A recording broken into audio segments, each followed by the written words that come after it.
Hello, everybody. Welcome to Sunday. Good to see all of you joining us. Let's answer some fan questions. Fan questions today. Hello. Hello, everybody. Hello, Gil. Can you hear me, Gil, all the way over in the UK? Great. Hello, Windlepoons. Let's say, I love this. Hello, Norway. Wanderlund. That's with a New Jersey accent. Wanderlund. Hello, Teresa. How's Chicago? Is Chicago nice and toasty warm? I assume it is not. Hello, Leo. This is like our Sunday Everybody Loves Raymond family.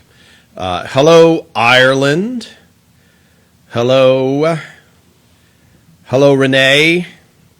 Did I pronounce it? Hello. By the way, hello, England. Hello, Manchester, UK. Hello. Now, how would you say that? Stekinder 7. Are you guys getting Everyone's Raymond in the morning still? In London, in England rather, because I had read something about it being pulled. I read some of the comments. So, yes. Still going out. Oh, these are good questions. Okay, I'm scrolling. Hello, Leo. Yes. So last week, if you guys tuned in, if you haven't, you can still watch it. We talked to Mark Taylor, and Mark worked for HBO Independent Productions. He was the director of production there, but he had a really unique insight into his perspective on the show and what he had to do, which was attend table reads and the pre-table read, which we talked about, which is where they go through and figure out what props they need, etc., and you're trying to find out what are the costs. But I thought Mark was great, and I hope to see him again because we didn't even get into his favorite episode. Well, one episode, which everybody likes, the baggage episode. All right, let me read some of these questions. This is awesome.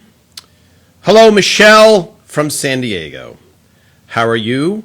And again, if you write a question during the week and I don't answer it, chances are I'm going to try and answer it on this live Q&A. And so if it seems like I'm ignoring questions, it's not. It's just a limited time and figuring I can probably explain it a lot better. All right, let's start. Here we go. Oh, sorry. It's not in London. It's not in the UK it's not, let me try proper English. It's not on in the mornings in the UK anymore. Is that what you're saying? Heidi Bloom, 19. Yes, hello, Joe. Ped, 59. I am from New Jersey. And for those of you that are not in the United States, New Jersey can be a punchline very often because it gets a bum rap because it's called the Garden State. And I grew up in a really rural northwest section of New Jersey, and it's more trees and wooded area and cows and rolling hills, but a lot of people get an impression of New Jersey. They land in a place called Newark Airport, and it's a lot of industrial areas, and then sometimes people will drive from New York City to Philadelphia, and they go down this corridor of industry. So sometimes people from New Jersey can get defensive, but Frank Sinatra, Bruce Springsteen, these are people from New Jersey. All right, let me scroll back up. Tina, let's go way back. Hello, Karen. Hello, Perth, Scotland, Andy. Hello, Andy from Perth. Hello from Wales.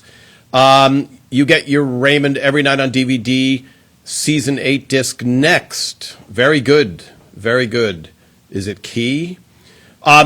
Okay, so Tina, there's a question about Frank and Marie splitting up. Where did that come from? So that story idea is from Ray's real life, where his parents split up temporarily, and Ray broke his arm, and the theory was in the child psychology analysis that perhaps that helped bring his parents together. So that was a flashback episode. Give me a couple hearts. Do you guys like those flashback episodes? Because Phil tried to do one every the end of each season, and they were, they tried to be as insightful as every episode was. But the birth of Ali, etc. Let's see. Yes, Leo. Mark was great. Different angle to listen to on ELR. Yeah, and I think for those of you that have heard it before, those of you that joined, I'm Tom Caltabiano, as a writer on all 9 years of Everett Raymond. And one of the things that prompted me to do this is I was reading Desi Arnaz's book about I Love Lucy, and I was like, I would love to have talked to a lot of other people who worked on that show to see that experience. So that's why we're trying to get as many different. Nettie Pawprint, your Sunday is complete. That is very nice. Did the actors use improv, or was it totally scripted? Jay Singer, 1018. It was 99.9% scripted, and I've talked about it in the past, but just to go over it again, it's very precisely scripted down to the well, even pauses within their dialogue. And one of the reasons that it has to be scripted is the other actor is going off of the other actor. So you can't just come up with lines, because if Ray just starts going off the rails, meaning off the script and just making up stuff, then Patty Heaton is going to go, okay, I hope he comes back to a point in the script so I know when to speak. So, all right, let's scroll through these. Hello, Mark. Where are you in Long Island? Yes. Let's see here. Is the quality okay on? Oh, you're asking Gil. I like that you guys are becoming friends here. There's a lot of talk about the Frasier reboot, and one of the things that when we've talked to Phil and Ray, the show would be so completely different because we don't have Frank and Marie if they were to do a reboot. And the other thing is, do you want to see your same characters only 10 years later? Now, you love these characters so much, so the answer is yes. Of course you like seeing them. You like seeing the table read, but is it going to taint the memory of what that show is by doing this reunion? So the reunion question will always come up. It's a natural thing. And I don't know who out here, you're going to laugh at this, but who out here has seen Gilligan's Island? Okay, give me some hearts if you've seen Gilligan's Island. And there's a reason I bring that up. Gilligan's Island went on the air. The CBS executives hated it.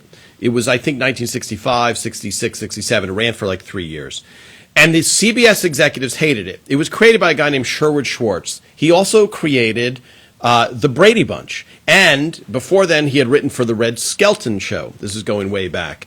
But when the show was canceled, because as we learned talking to Mark, the network has ultimate power. So the network holds all of the power. So if they want to cancel the show is gone. It doesn't matter how much the campaign is written in. All they're looking for is ratings. And if the show, in their defense, if the network can't justify keeping a show on the air because the ratings are really low, then that show is gone. So when you see these write-in campaigns, like, for example, Mom, this is the last season of Mom. And I know a lot of people really are sad to hear that Mom, which is a series with Allison Janney on CBS, is going off the air. Now, if there's a campaign and they get crazy amount of signatures, there's so many other factors in play to keep a show on the air. So, back to the Brady Bunch. back to Gilligan's Island. So Gilligan's Island ran for 3 years. The CBS brass hated it because it seems so stupid in concept and just low rent and low. I'm insulting it for a reason because that's what CBS's attitude was. The fans felt the opposite. So the show went to #1 very quickly, and the network was shocked because they just thought this is not a really good show and we're not proud of this show. And so when it went off the air, Sherwood Schwartz, who had to fight just to get it on the air, fought to do reunions, fought to do a reunion movie, another reunion movie. And he was always, there was always resistance by the network. But they ended up doing it. They ended up doing, I think it was a 2-hour special. And it was the highest rated show of that week, which is money for the network. And then they did it again. They did it again, but in that case, it felt like you had only seen these characters for 3 years, and when Sherwood Schwartz talks about it, he wanted it to be a socio-economic, a much more highbrow thought of a premise of a show than just goofy characters on an island. And so the audience responded, which is why that show has always been on the air. And you can argue, yes, is it silly in some ways? Absolutely. But in that case, the audience felt like the story had not been told, like we want to at least see them getting rescued or something like that. In the case of Everett Raymond, the show ended with as Phil and Ray wanted it, which is you want to think that they're still leading their life out there somewhere. So when you're watching those episodes, and the fear is you don't want to think that Frank and Marie are no longer with us, and you don't want to see that episode that kind of shows it. So that's one of the reasons why the finale,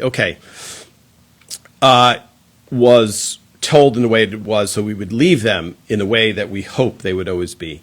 What was the how many bloopers happened per show? Did it ever hold production back? Daniele, Andalexa.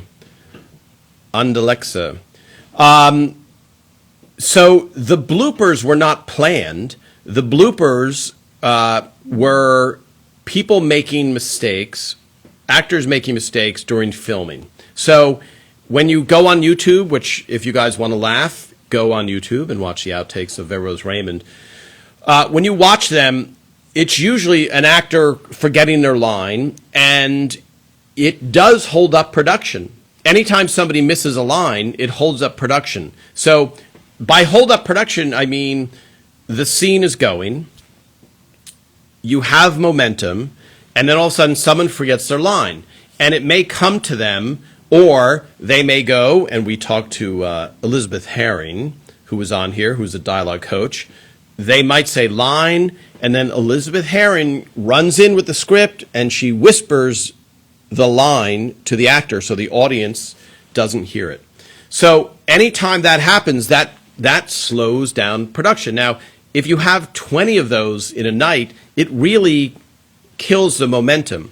So our actors were great. They usually knew all of their lines, but sometimes they would go blank and they would forget their lines. And a lot of times you're seeing, if you watch the bloopers on YouTube, you'll see Brad cracking up because Ray has made up another take, alternate takes we call them, or second takes. So Ray would have like 10 different potential lines, and all of a sudden he would try him out on Brad and in front of the live audience, and Brad would just start laughing. And at that point, you can see the one, especially with Brad in that mustard-colored suit, you see Brad, apologizing, saying, I'm so sorry, because he knows everybody's waiting to complete that scene and to move on. And the whole idea, and I want to talk about this, about the live audience aspect, the whole idea is for the live audience to see the show from beginning to end like it's a play. And so if you had all of a sudden, we have to wait an hour for something, so we just saw, so imagine watching, and I don't know how they play it in the UK or other places around the world, but in the US, a show, and I think it's hard for people to get used to that, who aren't used to watching how American television is broadcast. you watch the show, you see the teaser, which is the beginning, and then it's 2 minutes of commercials. And then you watch, let's say, 7 minutes, and then it's 3 minutes of commercials, or whatever the actual number is. So now imagine you're live and you watch a scene, and now you wait 20 minutes to see the next scene. So the whole idea is to try and make it go as quickly as possible while you're getting the lines in front of the live audience. And I bring up the live audience because if you search YouTube, somebody did the scene in Standard Deviation from season 1 where Deborah puts ice cream in the lap of Ray. And it was at the time they put together a promo because it was such a long laugh. We had to wait and wait and wait for the laughter to die down. So somebody put it on YouTube and said, here's what it's actually like. Here's what the actors actually heard. They took out the laughs. Now, it's not true that's what the actors heard. But if you watch that clip, it's Ray and Deborah talking. She does the thing with the ice cream. You hear no laughs. Ray, in real life, is waiting for the laugh before he says the line, which is, I think, fudgy. And so when I watch that, I saw comments where people say, wow, that's so uncomfortable to watch. I'm like, well, but it's not reality. The reason Ray knew when to say his line is he had to wait for the laughs to die down. So if any of you read out there that there is no audience and we use a laugh track or other shows, for the most part, we never used a laugh track.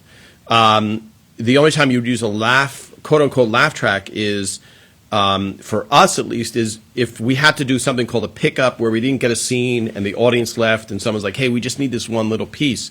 But if you watch a show like MASH, where it's a single camera, there is no audience, but you hear laughs, that's a laugh track.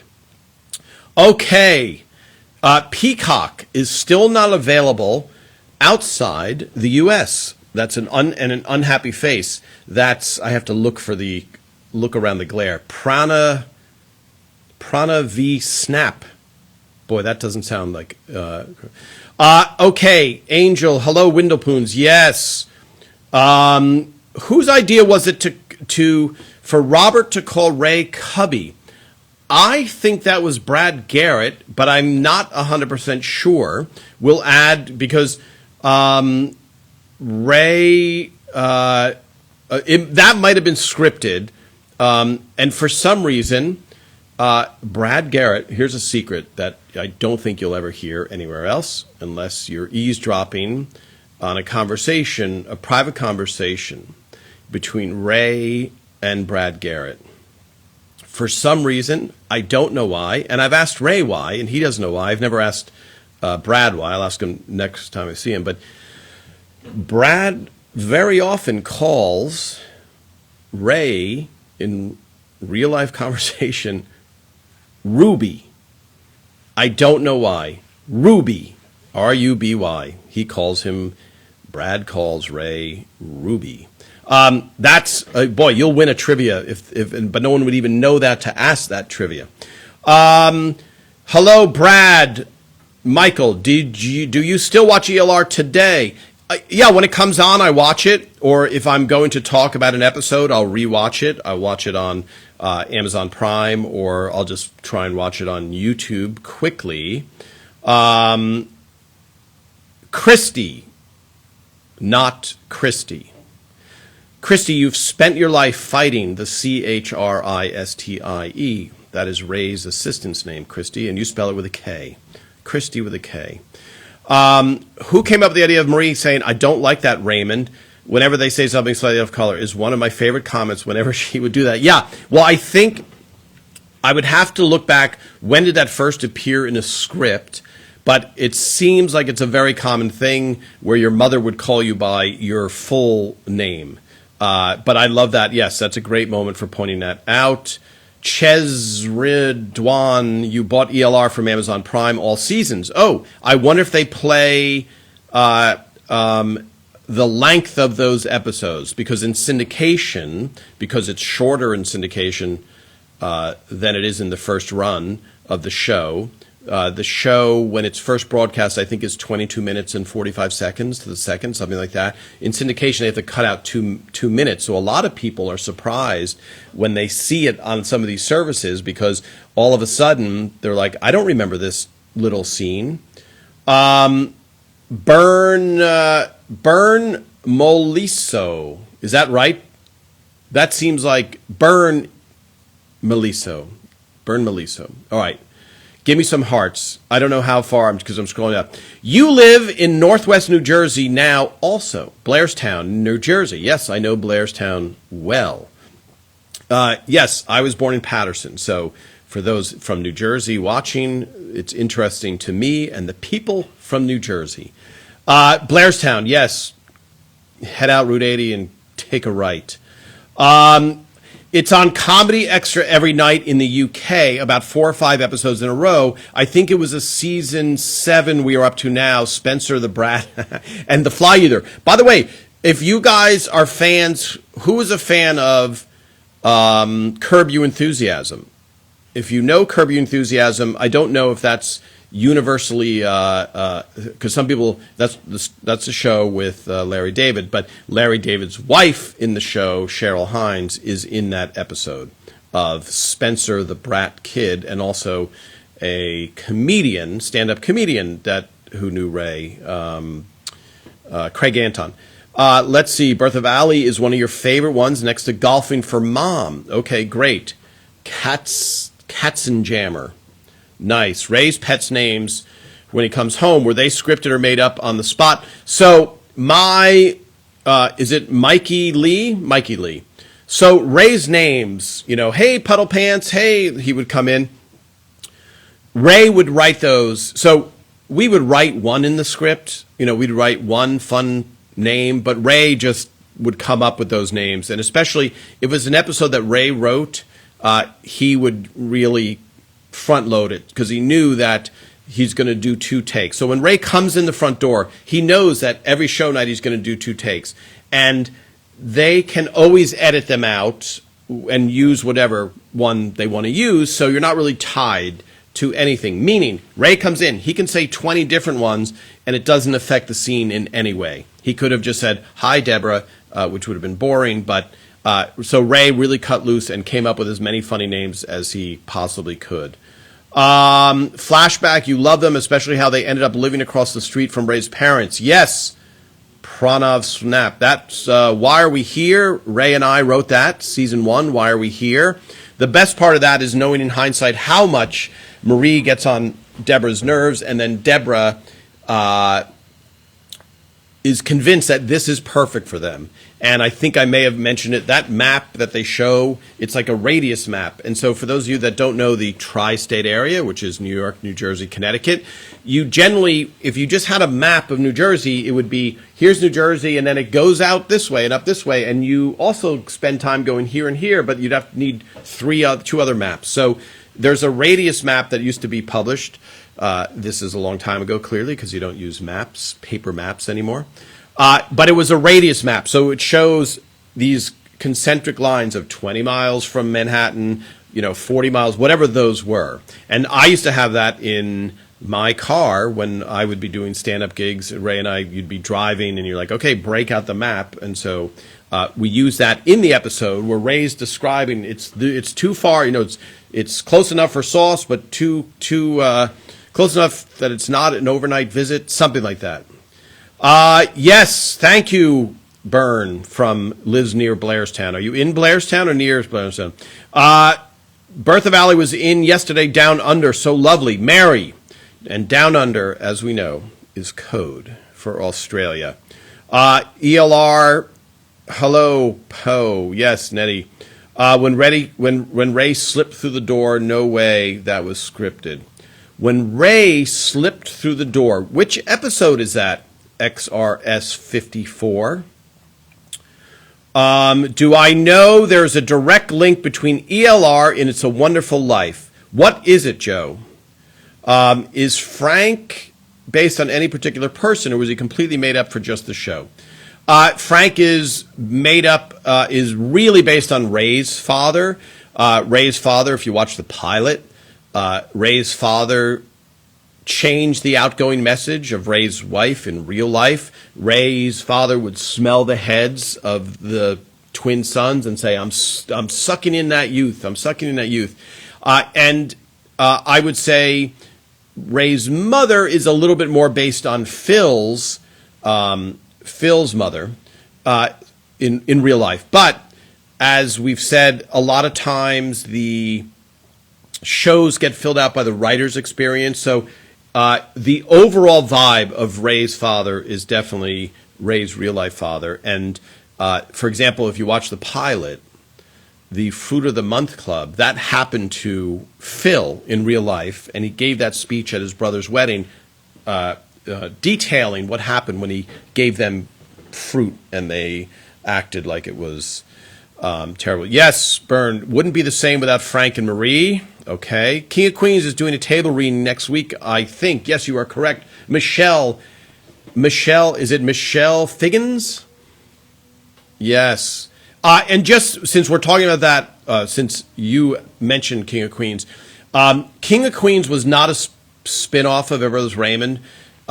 It wasn't even a show based on Kevin James. It was a show that was developed, and they cast Kevin James, who is exquisite in the role. And Kevin is one of the funniest people on the planet. Everett Raymond came out of Ray did a Letterman deal, and they built a show around Ray. So but yeah, that should be fun. They're a great group. Curb Your Enthusiasm did a great reunion within a show. Yes, absolutely. Jay Singer 10018, or let's shorten it to 1018. Hey, Tom, how come you have so few speaking lines in the show? Because I was a writer. So they didn't need writers acting in the show. I did season 1, Captain Nemo, and then The Recovering Pessimist, and then Phil needed me to take photographs for the wedding episode. So you can see me in the background taking pictures as I am wont to do. Mary Carpo, Gilligan's Island was on in the UK in the 60s.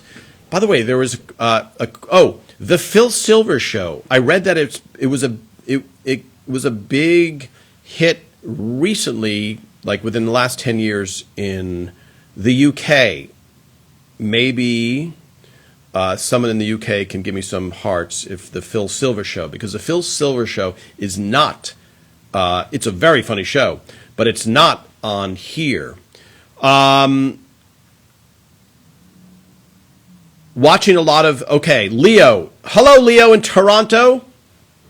Leo, you are watching a lot of ELR bloopers, and it's interesting to see how the extras in the background don't laugh as well. They must be told to keep going. So the extras in the background aren't, that's a really good observation. So the extras in the background are not necessarily listening and feeling like they're part of the dialogue. Like they're concerned about, let me stand here, let me stand there. And let me tell you, if you want to be an extra on the show, here's one thing you shouldn't do, because this gets the showrunner upset. And the showrunner, by the way, is a relatively new term. I'm going to say the past 20 years, because I was watching some interviews from old sitcoms, and they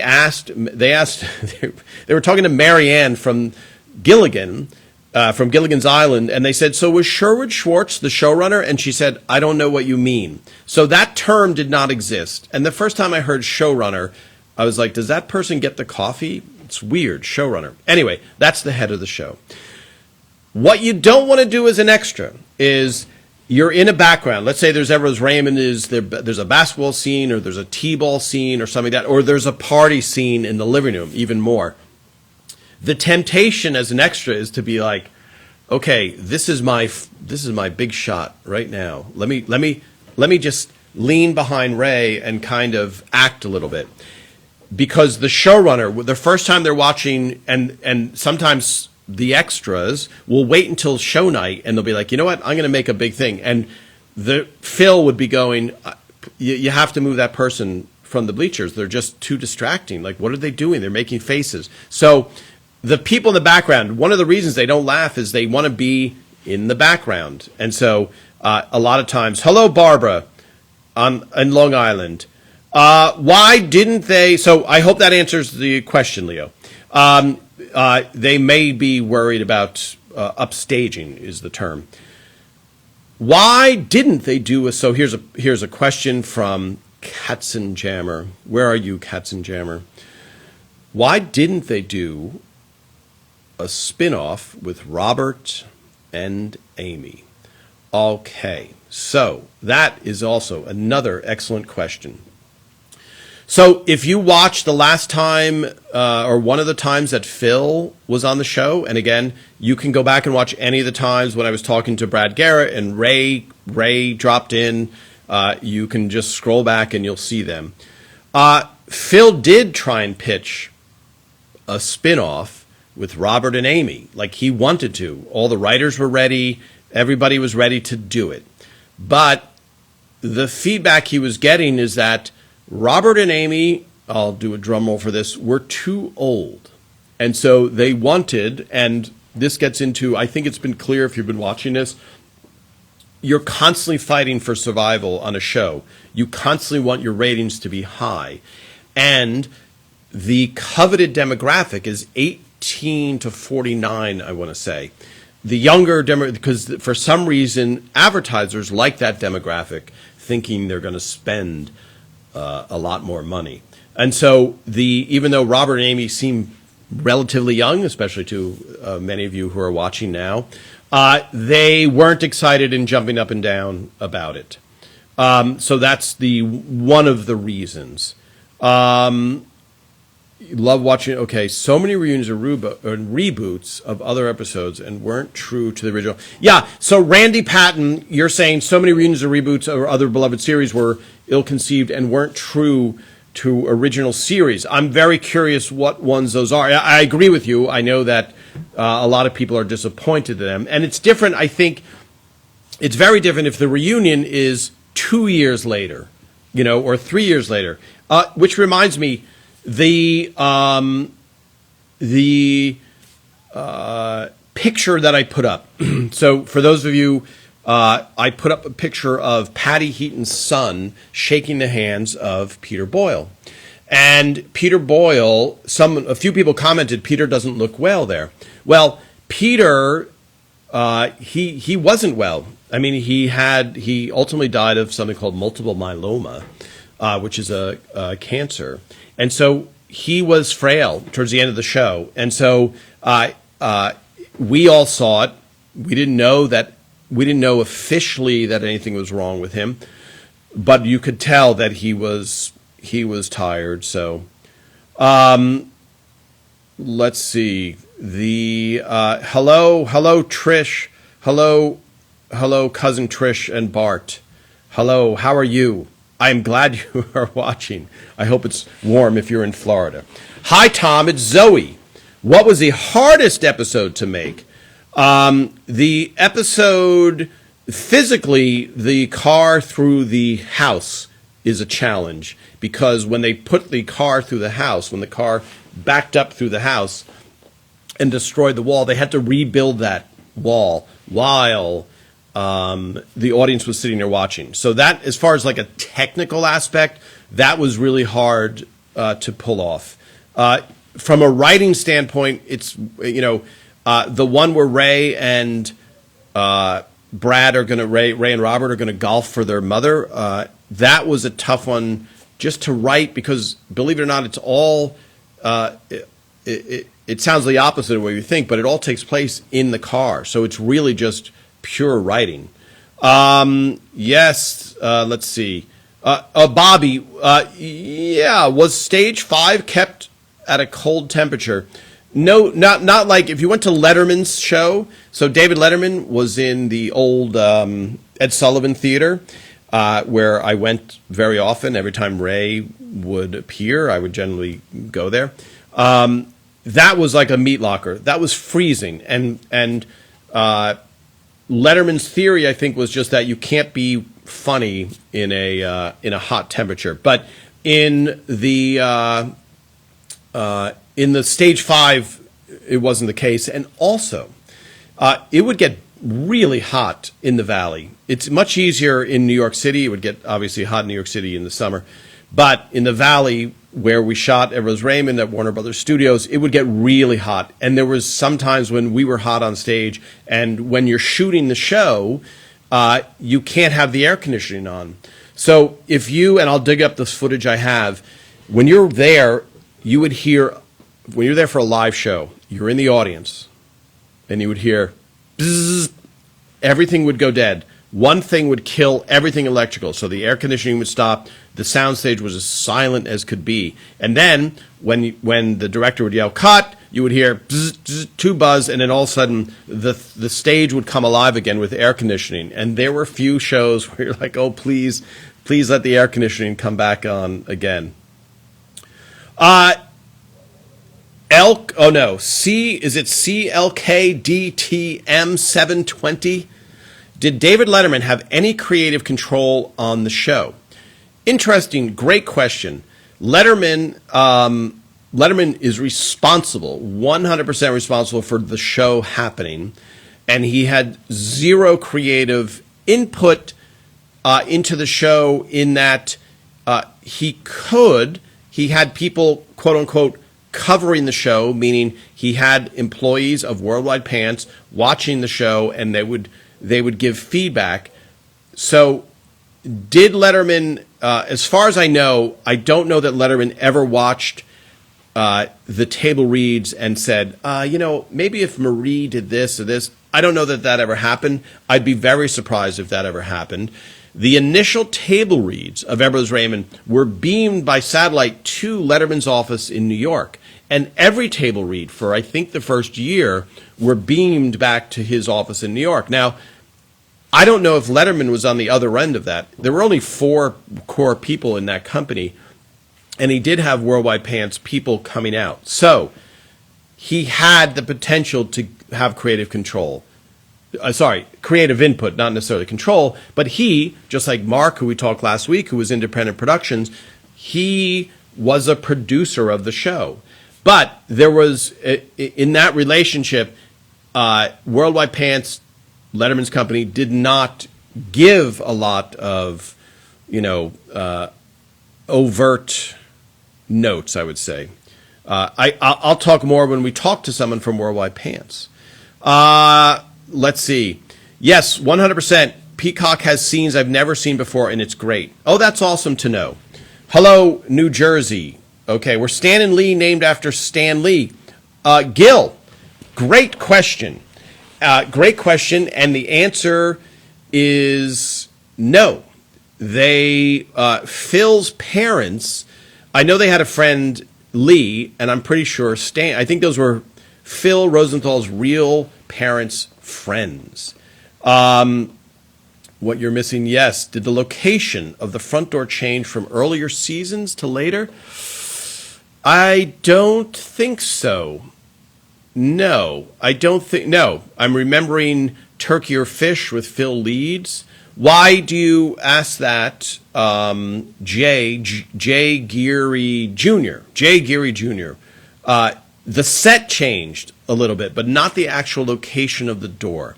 So that's a good observation that the set did change, because on season 1, we were at Hollywood Center Studios, the location of I Love Lucy, right next to the I Love Lucy stage. And then season 2 through 9, we were at Warner Brothers. I want to like everyone's remarks on here. So many truth. Okay, Christy, I'm scrolling down. That's great. Christy, not Christy, you're saying you like a lot of these comments. Okay, Curb is amazing. Deborah, extra hour of sleep. Ray, minus 5 minutes of heaven. Yes.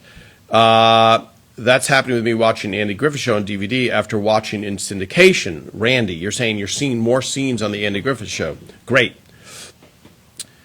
Spencer the Brat, you can't stand that character.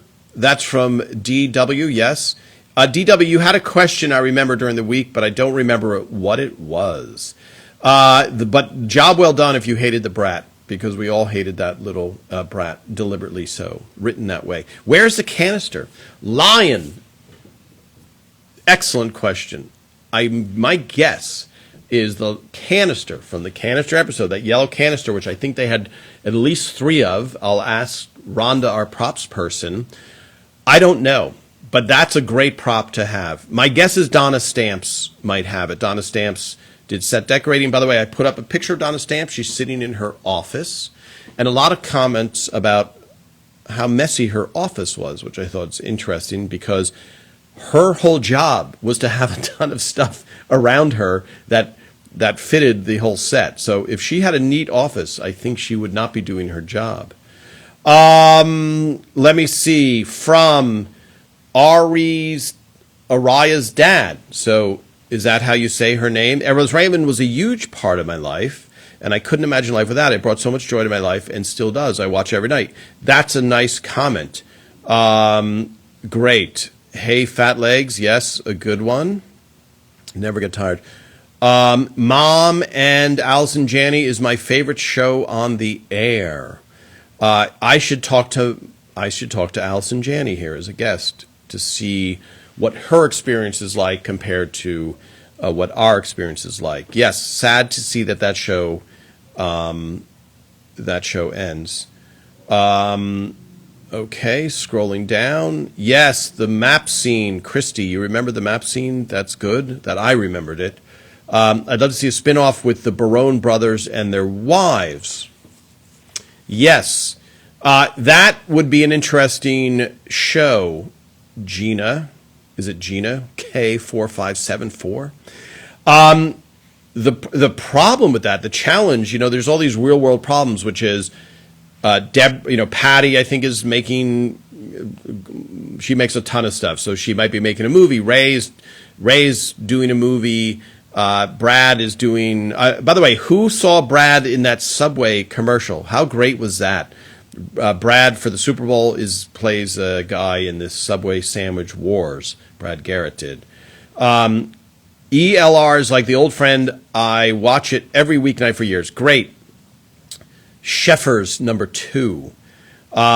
You think the most brilliant episode was the suitcase left in the stairs? Yeah, that's called the baggage episode, and that episode Tucker Cawley won for best script, and that was based on a real life fight that he had with his wife. Next time, I think if you scroll back, Tucker and I think we might have talked about that episode. Let's see. You live in Columbia near Blairstown. Isn't Whitestown out there? What is White? There's something else out there. Phillipsburg. I never considered part of the Green Tree part. Yes, I never considered Patterson to be part of the Green Tree part of Jersey. You are correct, but I didn't grow up in Patterson. I grew up in Sparta, which is in the middle of the green thing. When Frank would say Stella like Brando, then Allie imitated him. Okay, a little bit of trivia. So what Randy Patton 17 is talking about is Peter Boyle would do an impression of Marlon Brando. And if you search on YouTube and look up dueling Brandos, you will see Peter Boyle and John Belushi dressed as Brando doing impressions going back and forth.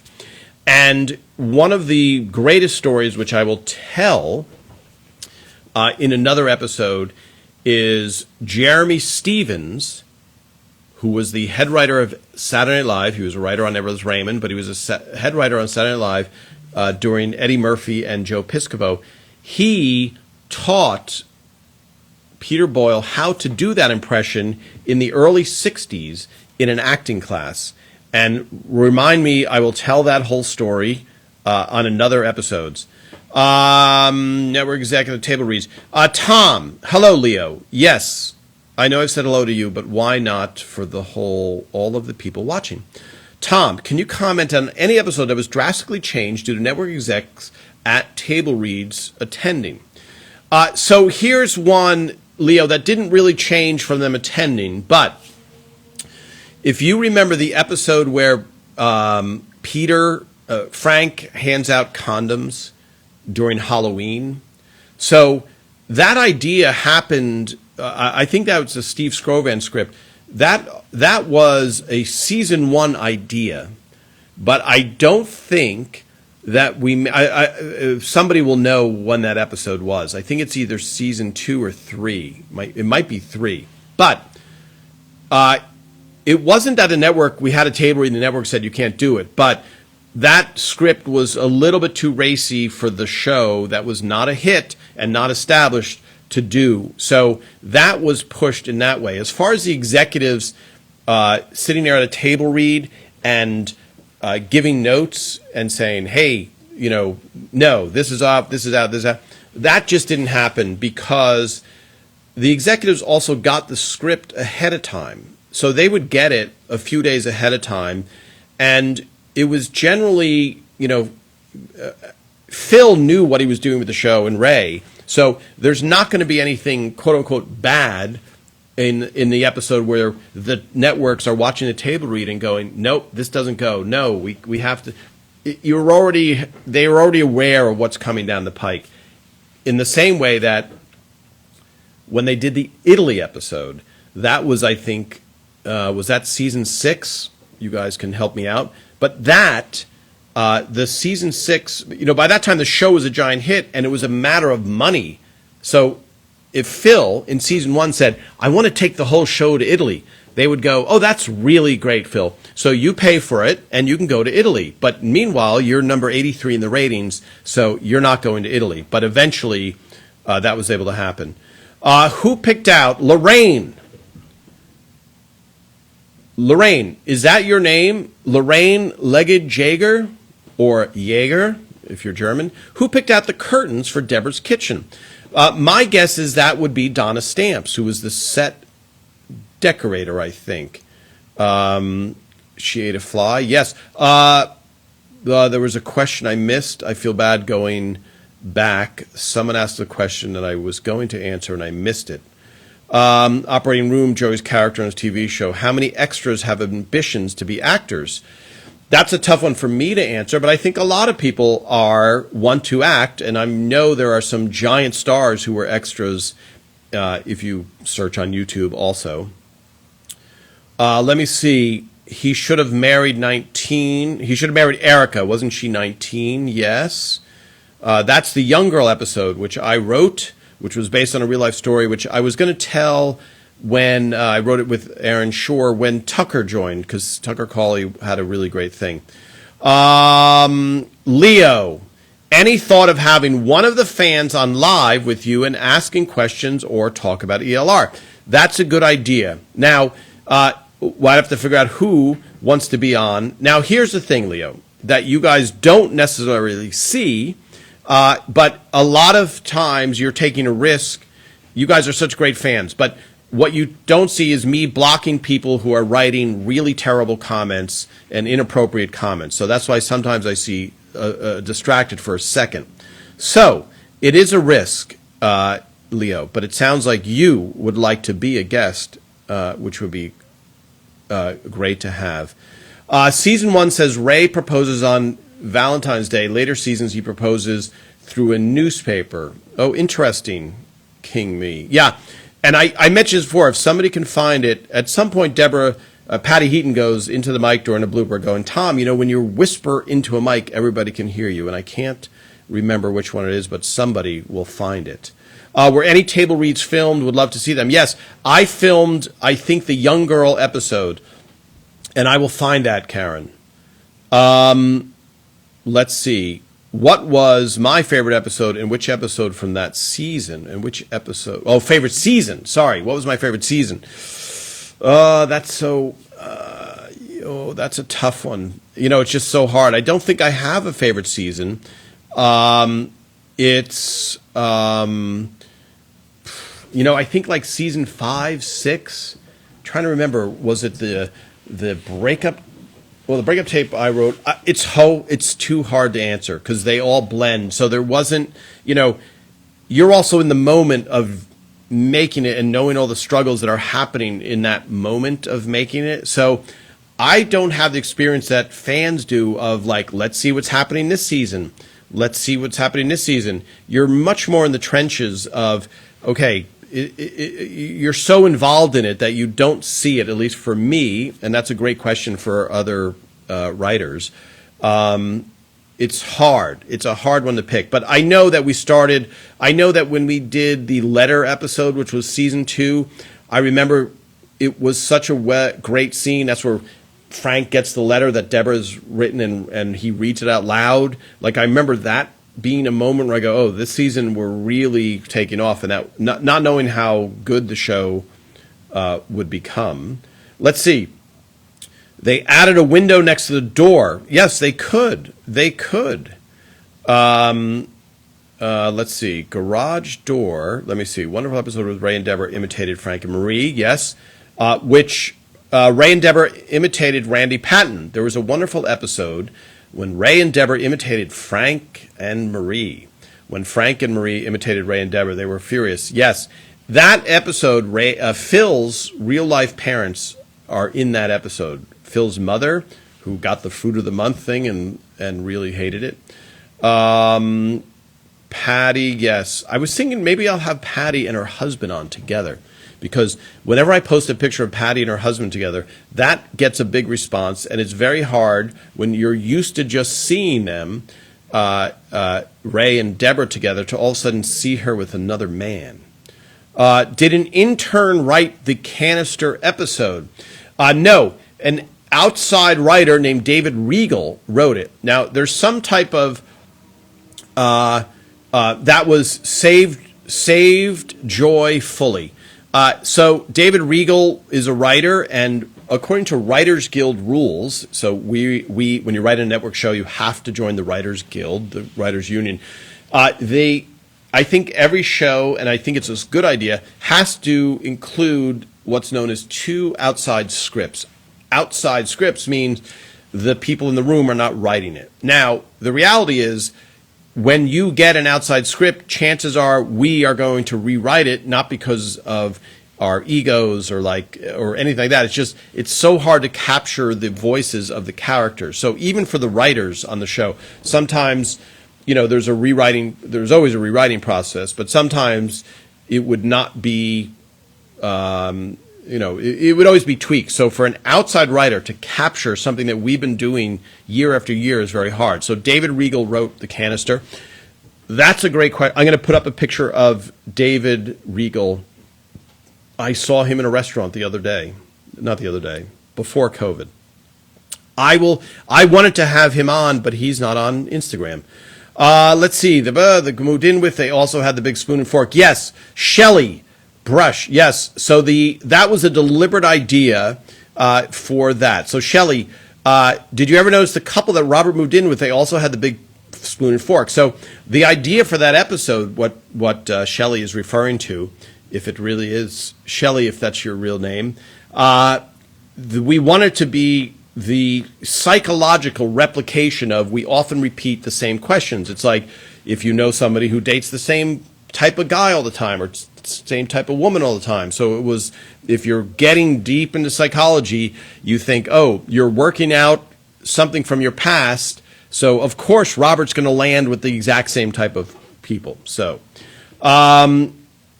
Sheffer's number 2. Took me years to figure out that Parker's wife and daughter came to the door to trick or treat when Frank is passing out candy.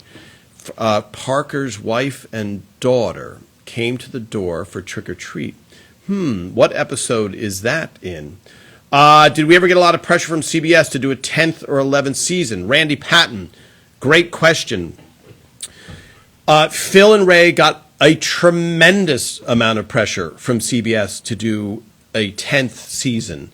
A crazy amount of pressure because, as was explained to me, every year above a certain year in syndication, the value of the show, which was already bringing in $1 billion for the network, and that's not an exaggeration, it goes up. So and I talked to the president of CBS at the time, and he said, Tom, I had no power to keep the show on the air or convince Ray or Phil to try and keep it on the air, but he was coming. I was at dinner with him, so he wasn't coming to me. We were at dinner, and he said, what's the story? Like, why do you think? And I said, why do you think you're not doing another season? Like, kind of casually. And I said, Phil and Ray wanted to go out on top, want every episode to be great. The first episode to the last episode. And they don't want the fans to go, oh, this was the last season when it was not that good. So if you watch, Pat's Secret, which is the end of the series, it's just a great episode. And so the feeling of Phil, and if you notice on season 9, we only did 16 episodes, it was, we're out of really good stories. And Peter Boyle's health was not doing great. So, did we as writers, sorry, I'm reading this question, Elk CLK DTM 720. I bet you that's not on your birth certificate, or maybe it is. I could be wrong, and I'll have to write you an apology. Did any of the writers have any contingency plans in place to write out any of the characters when the actors' contract issues were ongoing? I'm wondering if you heard me talking about that before. No, there were no contingency plans, but during one of the actors' negotiation, we did get a call from the network that said, write that character out. In the playing of hardball negotiations, which unfortunately you wish didn't have to happen, but it did. But the negotiations went through, so we never had to, quote unquote, write out a character per se. There's a little bit of wiggle room in that answer. But let's see. Sparta, New Jersey. Yes. Port Jervis up in New York. Hello, Port Jervis, New York. Right up, what do you take, 23 to get up there? I think that's the way, right? Or do you take 206? White Township, New Jersey is the area. Sparta's still beautiful. Yeah. Great. They need the show permanently on Netflix. Yeah. So, Ferry Yu Wong, okay. The comment is, we need the show permanently on Netflix. And I went into that on another Q&A. The reason, Peacock Network has, and I agree, by the way, a lot of people are on Netflix. They're like, oh, so much better on then. But there's a sale made. And so the Peacock Network bid on Everybody Loves Raymond, and they have it. They own it. So it's not going to be on Netflix anytime soon. When is Patty going to be on live? Hopefully soon. Yeah, she's shooting a movie, I think. Yes, I've been texting with her. I'll see. Hello, Bosnia. When is Raymond on in Bosnia? When the vending machine broke at work and Ray got all the free candy, did that happen to one of the writers? I wish that would happen at my job. Okay, Barbara. Yes, that would be a good thing. I don't know that happened to any of the writers. I'll find out. I can't remember who wrote that episode. What episode was that in? Did the Halloween Candy story happen with someone in real life? That's a great question for Steve Scrovan. I don't think that did happen. Sony at all points of the station always knows the place. There was no. So, did we have an advertising contract with Sony? These are great questions. Thanks for all these questions. Never been asked before. Did you have an advertising contract with Sony at points of the show? I always noticed the PlayStations 1 and 2. No, I think that was just technology that existed, and we used it in the show because what was their competition at that point? Because there is a point, and we talked about it before. The network doesn't like to give away free anything ever, advertising wise. So Ginger Ale was on there, but Canada Dry Ginger Ale gave the show Ginger Ale, and Ray Romano drank it in real life. But in general, they would put a generic label on everything. So the props department was responsible for getting rid of all of the real labels, so that they're not giving away free advertising, because there's no incentive for the advertiser, and the way the show gets paid for is through advertising if they're going to get it for free. When Erica says Brad's real age is yeah, that's funny. What happened with Robert's dog? Yeah, I don't. Robert's dog. Yes, Brad's age. Brad. I think Shamsky. Here's the thing. You'll see a lot of series where they have a dog, like the Brady Bunch had a dog at the beginning, and then you didn't see Tiger ever again. The dog really can upstage. There's a saying in show business: don't work with babies and dogs and pets because they'll upstage you. So, my guess is he just kind of went away. Yes, Robert had a nickname for Ray, but Ray had no nice nickname for Robert. Any reason for that? I don't think so. I don't think so. Hello, Sheffers number 2. My memory, yes, you're complimenting my memory. There's probably a lot I haven't. Why did they always think Deborah drank so much and they rarely showed her drinking? That's a great observation also. Kyle. Kyle Krasnowski, is that correct? That's a cool name. It's funny because now that you mentioned, there are references that she drinks too much, but we didn't show her. We didn't show her drinking. That is a great observation, and I don't know why. Barbara, what am I working on now? I'm working on a few things. I just finished an animated series for Lego. I'm working on a children's educational series. Let's see. Scrolling up as we wrap it up. Did any of the writers sneak into any of the episodes? Yes, that's a funny way of phrasing it. So I was in 3 episodes, maybe 4 episodes in the background. Lou Schneider played the photographer in the Christmas Picture episode. There's a point where Frank is singing I Left My Heart in San Francisco. He sings that song, and he's in a nightclub. A bunch of the writers are playing extras. You only see the back of our heads from there. But they generally, there's a very clear line, and that has blurred. Like if you watch the American version of The Office, there's people that are right and are on the show. That just didn't happen in previous years. You were either a writer or an actor. The star of the show is an exception, Ray being, having written episodes. But you couldn't, there's a couple factors, but in general, no, you didn't. Generally, the writers didn't get into episodes or be like, you know what, no one's looking. I'm going to sit over in that chair at Nemo's. Frank and Marie's sex life, yes, like that. Okay, let me scroll, see if I've missed a lot of questions. Okay, I'm going all the way to the end here. Twix episode is when Deborah's parents are getting divorced. Great. Love the family episode. Yes. Could it be because Marie never thought anyone was good enough for Raymond? Absolutely. So she said she drank too much. Yes. That's a very good, Randy Patton. That's a very good guess. That anything to put down Deborah made Marie feel happy. Ray always said she drank Ray always said she drank when Deborah did something crazy. Ray talked about Robert's smelly feet. Yeah, that was in an episode that I also wrote, I think, with Ray and Kevin James called Golf. So there's Golf for it when they're in the car, and then there's the golf episode. And Ray had a doctor, which was named after my doctor, Dr. Sundram. Dr. Sundram. Doug Flutie Flakes. Yes, Flutie Flakes, that was legit. Flutie Flakes, and he had a very good Shamsky. Yes, Karen. Flutie Flakes was for a charity, and I think he sent that, and they agreed to put it on the refrigerator for a while because it was supporting this charity. Shamsky, yes, Karen. Shamsky, Shamsky, named after a New York Mets baseball player. Let's see, Nintendo, yeah. I think the vending machine episode is when Deborah's parents get divorced. Yes, great. Patty put on her Instagram that she's filming a movie again. She would be great to have a guest. Yeah, it's literally just a matter. All these guests, you're asking them to give up an hour on a Sunday afternoon. So I would love to have. Oh, we have to wrap it up. Love Hank and Pat. Yes, great characters. Watching Oprah's.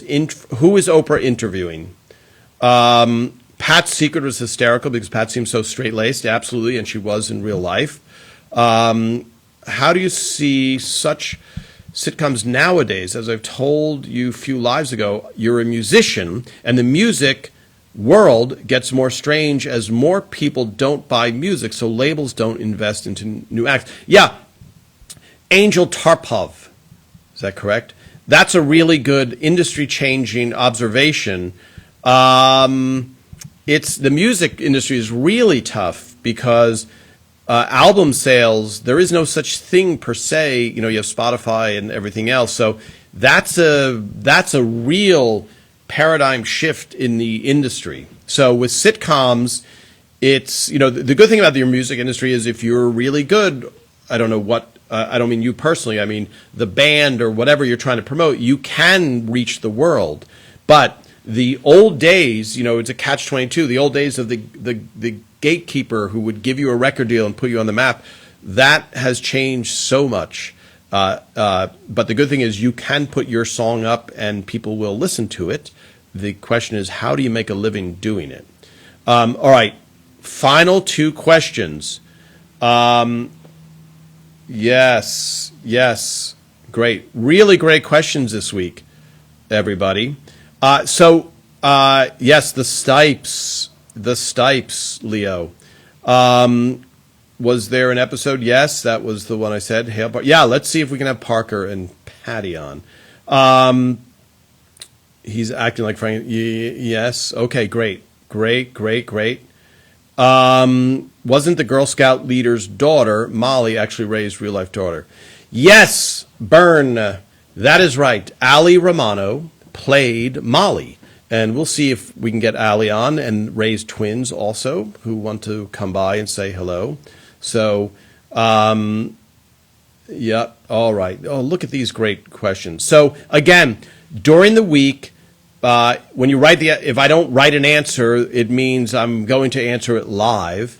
And if you have anything specific that you want to see, you can request it, etc. So I will see you guys. It's always fun to visit with you guys. Some great questions that I've never heard before.